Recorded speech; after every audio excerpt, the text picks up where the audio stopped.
放された最弱勇者、ガチャ進化で無双の頂へ。第19話、古びた剣の最短風紀への葉。まずは戦う準備を整えましょう。ユーマがそう言うと、村人たちは不安そうに顔を見合わせた。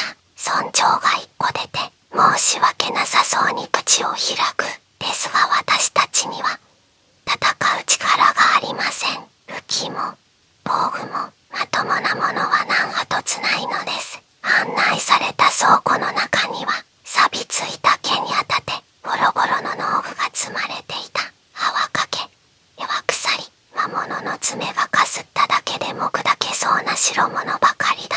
これはちょっとひどいね。言いながしっこをパタパタと揺らし、呆れたようにため息をつく。ユーマも眉を寄せたが、すぐに気持ちを切り替えた。進化の力を使えばまだどうにかなるはずだ。彼は棚の奥にあったクワを手に取る。これまだ使えるのか。一応は。ユーマはうなずき、クワにそっと手を当てた。静かに息を整え、心の中で言葉を放つ。進化。次の瞬間、クワが淡い光に包まれた。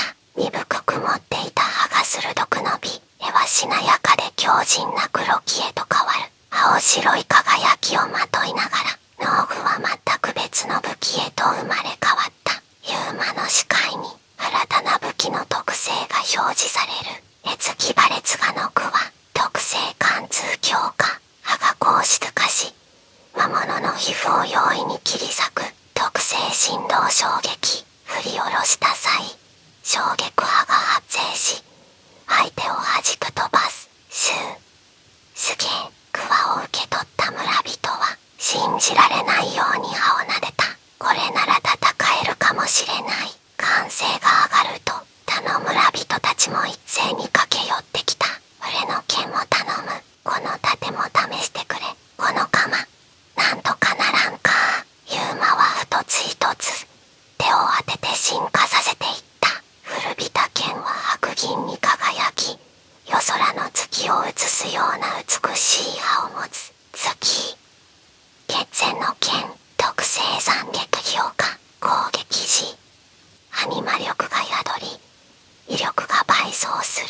特性月光の加護。夜間に威力上昇。葉が自動修復される。錆びた盾は赤く燃える文様を浮かべながら変化した。炎左炎症の盾。特性炎耐性不予炎を防ぎ、熱ダメージを無効化。特性衝撃優秀衝撃を半減させ、打撃ダメージを抑える。そして最後に手に取ったのは太振りの鎌だった。刃こぼれだらけのそれが二つの月をかたどるように湾曲した総派へと姿を変える。総月総月の鎌。特性毒浸透場が微細な毒を付与し、敵を弱体化させる。村人たちが歓声を上げる。彼らの目には恐れよりも希望の光が宿っていた。すごいぞ。魔物と戦える。村人たちは興奮しながら新たな武器を手に取り振り回す。その様子を見ながらユーマは進化能力の奥深さを実感していた。俺の力が誰かを守るために役立っている。ユーマは静かに拳を握った。さすがユーマだね。言いなが嬉しそうに飛び跳ねる。だけど武器だけじゃ心もとないにゃ。防具も作れないかな。防具も作れるのか。村長がそう言うと、村人の太りが古びた鎧を持ってきた。これは祖父が傭兵だった頃のものです。今じゃ錆びてしまい穴だらけですが、ユーマが鎧に触れるとひび割れた金属が再構成され、黒と青の光沢を帯びた装甲へと変化した。青い壁双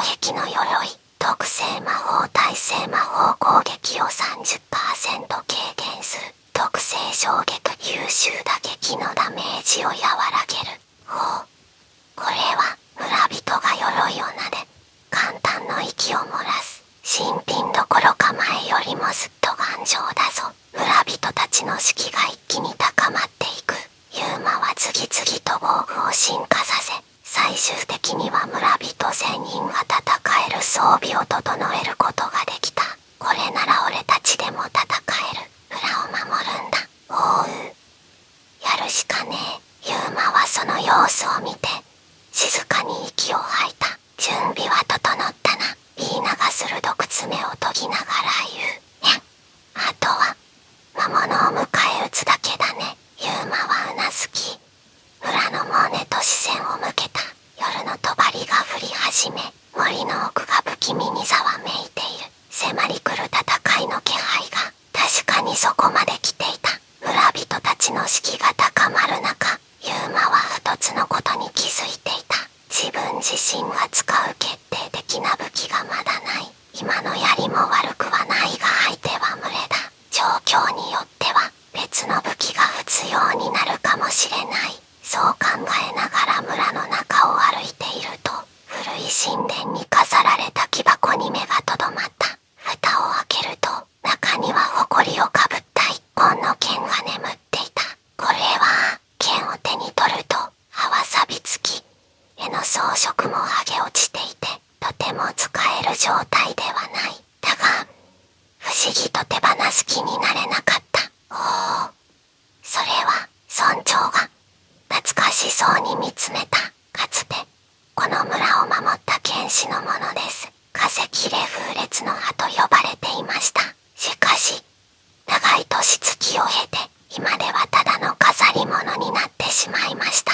風切れの葉。ユーマは黙って剣を見つめた。かつてこの剣を手に戦った英雄がいたのだろう。だが今はその力を失い、歴史の残骸のように眠っている。もう一度この葉を蘇らせてみるか。村長、この村に特別な功績や魔力、不思議な力を持つ者はありませんか。村長は少し考えた後、ゆっくりうなずいた。村の中央にある泉じゃな。昔から癒しの水と呼ばれ、不思議な力を宿していると伝えられている。何かの役に立てばよいのだが、月明かりに照らされた泉は静かに波を打ちながら淡く輝いていた。見つめるだけで何かしらの魔力を肌に感じた。試してみるか。ユーマは剣をゆっくりと泉に渡す。するとこう突然泉がうなりを上げ、真白い光が水面から立ち上った。その光は剣を包み込み、錆を焼き尽くすかのように弾く飛ばしていく。なんだ、泉が光ってるぞ。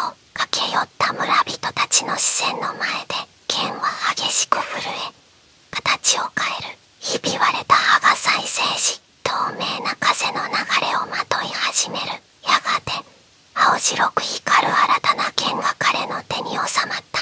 ユーマの視界に新たな武器の特性が浮かび上がる。風切れ風列の葉、特性疾風斬撃。剣を振るうと風の葉が生まれ、遠距離攻撃が可能。特性風のカゴ、持ち主の素早さを大幅に向上させ、俊敏な動きを可能にする。特性魔風の守護、風の魔力が汚れを遠ざけ、仲間を軽い正気や毒から守る。ユーマは試しに軽く横なぎに振った。シュッと音を立てて透明な風の葉が放たれる。泉の水面を切り裂き、波紋が静かに広がった。風が頬を撫でていく。